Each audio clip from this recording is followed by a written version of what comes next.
Très controversée, la réforme ferroviaire a été adoptée ce mardi en première lecture par le Sénat, après que ce dernier l'a modifiée pour donner des gages aux syndicats.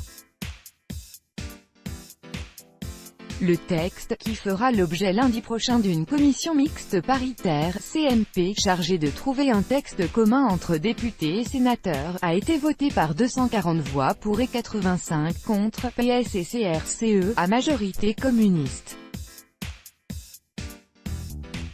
La réforme sur de bons rails. Le Sénat a mis la réforme sur de bons rails, a déclaré le rapporteur Gérard Cornu.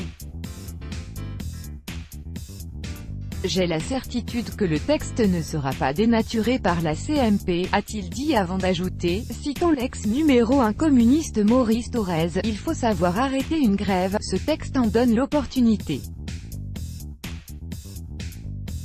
En revanche pour Éliane Assassi, CRCE, ce texte porte le risque de la création de nouveaux déserts ferroviaires en subordonnant le droit à la mobilité à la rentabilité financière pour les opérateurs.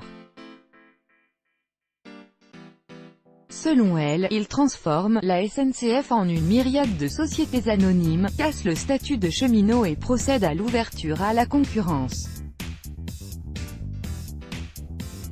Si le conflit se poursuit, c'est parce qu'il y a encore des inquiétudes, ce n'est pas un nouveau pacte ferroviaire, a pour sa part reproché Olivier Jacquin parenthèse ouvrante PS parenthèse fermante. Et si le conflit se poursuit, c'est parce qu'il y a encore des inquiétudes, a-t-il estimé, ajoutant, nous ne vous donnerons pas un chèque en blanc pour une destination inconnue. La réforme arrive à son terme dans les prochains jours, a souligné la ministre des Transports Elisabeth Borne, appelant chacun à ses responsabilités. Tout est maintenant posé, un projet de loi bientôt définitivement adopté, des engagements financiers sans précédent pris par le gouvernement, et un cap tracé pour les négociations de branches et d'entreprises, a-t-elle dit. Sous les huées des bancs de gauche, Claude Maluret, les indépendants, a qualifié de « bonne nouvelle » pour les Français le vote de la réforme, une « défaite cuisante pour ceux qui ont organisé la pire des formes de grève, la grève destinée à pourrir au maximum la vie de nos concitoyens ». Jean-Pierre Corbizet, RDSE, à majorité radicale, comme Hervé Maurey, UC, ou Olivier Jacquin se sont félicités qu'à l'occasion de l'examen du texte, le Sénat ait démontré qu'il est un élément déterminant du bicamérisme et de la démocratie parlementaire.